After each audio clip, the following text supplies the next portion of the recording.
Le romancier n'est pas propriétaire de s'il écrit une seconde, et le roman est fait, comment dire, c'est un tissu qui est fait, comment dire, pour que chacun projette sa vie dedans. Et il n'y a pas un point de vue supérieur à un autre par rapport à une histoire, certainement pas. C'est le roman lui-même qui crée ses propres coupes et qui crée ses propres... il faut qu'il soit le plus présent possible, si bien que c'est une histoire qui n'appartient pas tellement non plus à celui qui l'a fait. C'est un bloc, si j'ose dire, c'est un bloc d'existence, comme ça, et d'images, c'est un bloc d'images. Il y a des écrivains qui font des plans et qui numérotent, font des plans comme ça de façon un peu mathématique.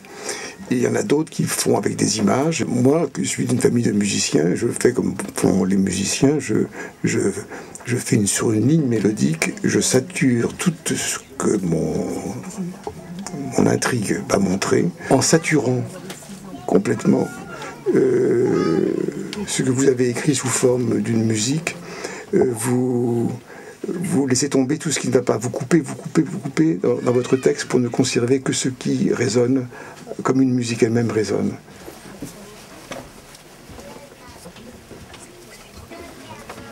Un jour, comment dire, en me rendant à Dinard,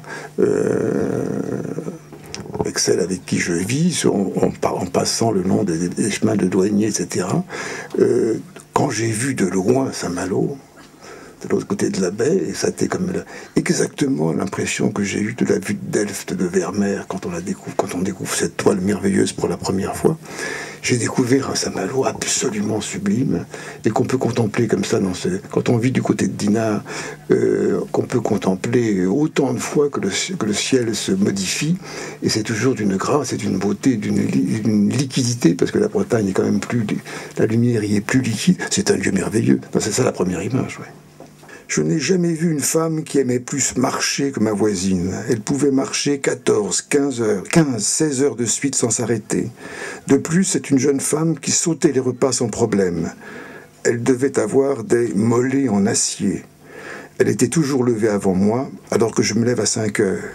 Tandis qu'on commençait soi-même péniblement le travail, on voyait sa silhouette fureter dans les roches de la fin de la nuit.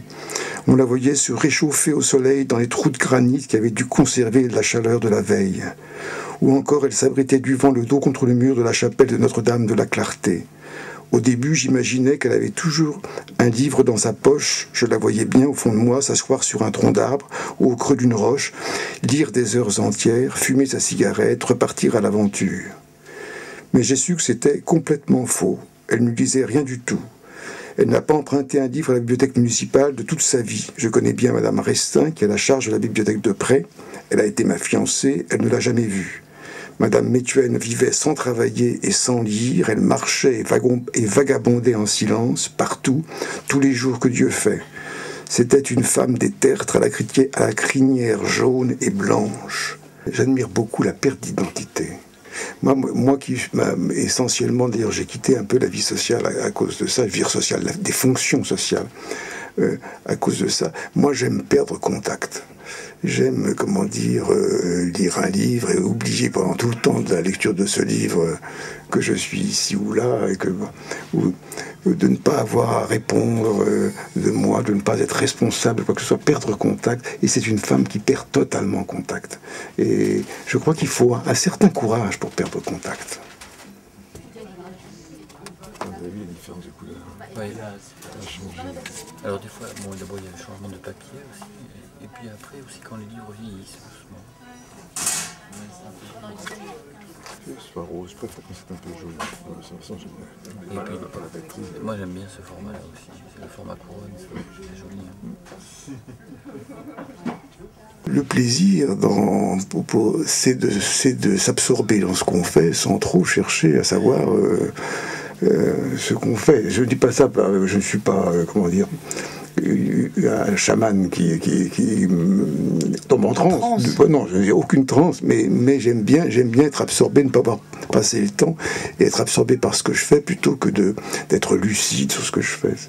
Le référent de la vie est peut-être une référence solitaire, une vie solitaire.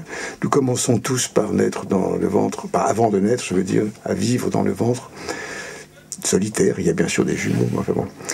La plupart d'entre nous, c'est solitaire, c'est ça le référent, c'est la vie solitaire. La société veut nous faire croire qu'il faut à tout prix, comme on dit, faire groupe, et faire guerre, et faire religion, etc.